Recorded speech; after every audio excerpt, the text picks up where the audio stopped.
میں نے اس موضوع کا جو انتخاب کیا، کیوں کیا؟ یہ نکاح کے حوالے سے میں نے جو آج موضوع رکھا اس لیے رکھا، یہ آپ نے سوشل میڈیا پہ 2-3 دن سے آپ سن رہے ہیں، پوری دنیا میں ایک شور مچا ہوا ہے ملالہ یوسفزئی، جس کو ہیرو بنایا گیا اور وہ بہر گئی، اور آپ کو پتا ہے کہ یہ دنیا کا قاعدہ قانون ہے، جو جس کا کھاتا اسے کے گیت گاتا ہے۔ اس نے بہر کا کھایا، اب اسے ہضم نہ ہوا، اب اس نے ایک بیان چھوڑ دیا۔ یہ نکاح کوئی ضروری تو نہیں ہے، یہ تو ایگریمنٹ ہونا چاہیے، یہ اس طرح معاملہ ہونا چاہیے۔ اس نے یہ بات کر دی۔ میں اس کو بتانا چاہتا ہوں، حضور نبی کریم صلی اللہ علیہ وسلم کی امت میں نکاح کی جو فضیلت ہے، جو اہمیت ہے، قرآن کی آیات اور احادیث میں پیش کر چکا ہوں، بلکہ حضرت آدم علیہ السلام سے لے کر حضرت عیسیٰ علیہ السلام تک، نبی پاک تک جتنی بھی امتیں گزری ہیں ان میں نکاح موجود تھا، نکاح موجود تھا، یعنی کہ نکاح ہر امت میں رہا ہے۔ آج ملالہ یوسفزئی کو ہوش آیا کہ نکاح نہیں ہونا چاہیے، خدا را اس طرح کے لوگوں سے بچنا چاہیے۔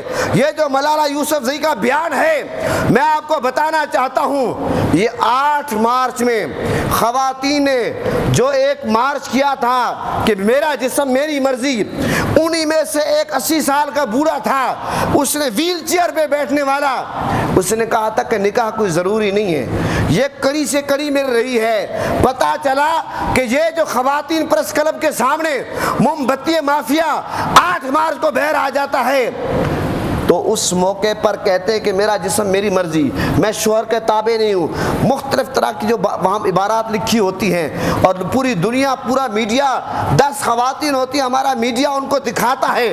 ہمارے میڈیا کو بھی شرم کرنی چاہیے۔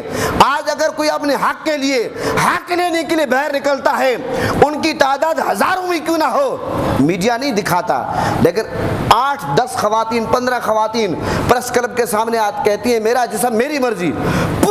پورا میڈیا اس کو اچھالتا ہے، پوری دنیا کو بتاتا ہے اور ان کو شہرت دیتا ہے۔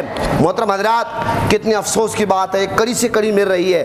پتا چلا کہ ملالہ یوسفزئی جو ہے بہر بیٹھ کر، ملالہ یوسفزئی آپ کو پتا ہے یہ وہ خاتون ہے آسیہ ملونہ جس نے نبی پاک صلی اللہ علیہ وسلم کی گستاخی کی ہے۔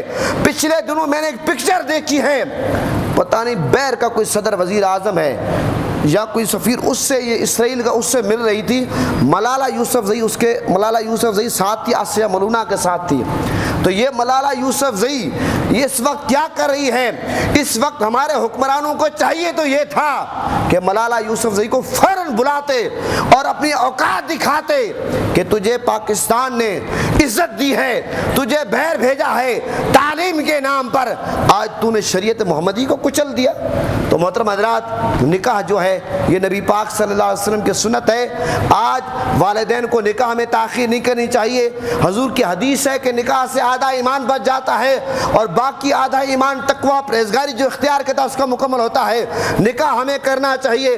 نکاح کے وقت ہمیں صرف حسن و جمال یا شہرت یا حسب نسب یہ چیزیں نہیں دیکھنی چاہیے، مال نہیں دیکھنا چاہیے، بلکہ ہمیں دین کو ترجیح دینی چاہیے۔ آقا علیہ السلام کے فرامین سے ثابت ہے کہ دین والی جو خاتون ہے، جو نیک ہے، پرہیزگار، اس کو ترجیح دیں۔ اور حق مہر جو آپ مقرر کریں، ایک بات ذہن نشین کر لیں، حق مہر کے معاملے میں ڈنڈی نہ ماریں، جو حق مہر لکھوائیں اس کی ادائیگی کریں۔ اور جب نکاح پڑھایا جائے، گواہوں کی موجودگی میں پڑھایا جائے، مسجد میں کوشش کریں نکاح پڑھوائیں، اعلانیہ طور پر حضور کی سنت نکاح پڑھوائیں، نکاح سے پہلے خطبہ پڑھا جائے، گواہوں کی موجودگی میں نکاح ہو، پھر چھوارے تقسیم کی جائے، مبارکباد دی جائے، اور پھر ولیمہ کیا جائے۔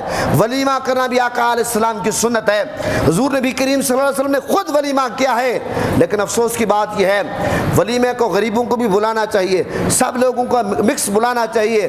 آج ہمارے ہاں ولیموں کو VIP لوگوں کو بلاتے ہیں، اور ان لوگوں کو بلاتے ہیں جو جتنا بڑا لفافہ دیتے ہیں، جن کا لفافہ جتنا بھاری ہوتا ہے۔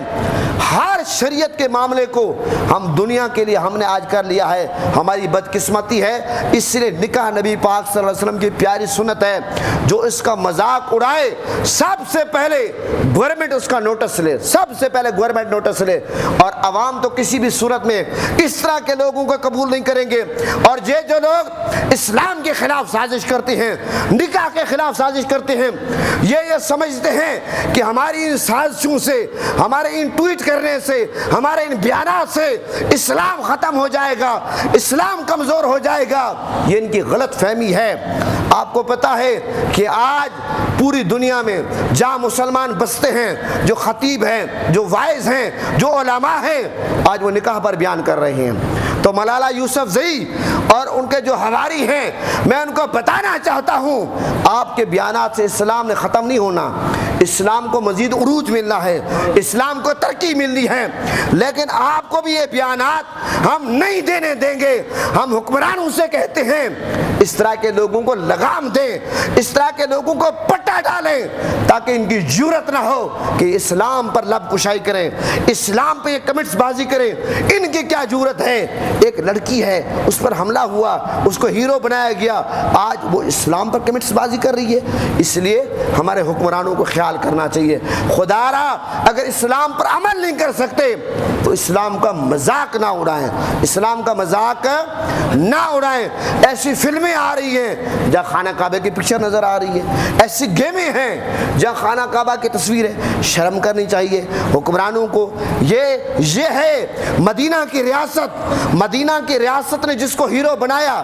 اب دیکھیں، مدینہ کی ریاست سے میں نبی پاک والی ریاست کی بات نہیں کر رہا، یہ ہماری حکومت جو کہتے ہیں مدینہ کی ریاست ہے، تو ان لوگوں نے اس کو ہیرو بنایا۔ آج اس نے کیا کیا؟ اس نے کیا گل کھلایا؟ پورے پاکستان کیا پوری امت محمدیہ کی ناک کٹا دی۔ تو اس لیے ہمارے لوگوں کو خیال کرنا چاہیے، ان لوگوں کو آگے کریں جو خاندانی لوگ ہیں، جو اسلام کے لیے عزت کا باعث بنے، بے عزتی کا باعث نہ بنے۔ میں اسی پہ اتفاق کرتا ہوں۔ پاکستان کا مطلب کیا؟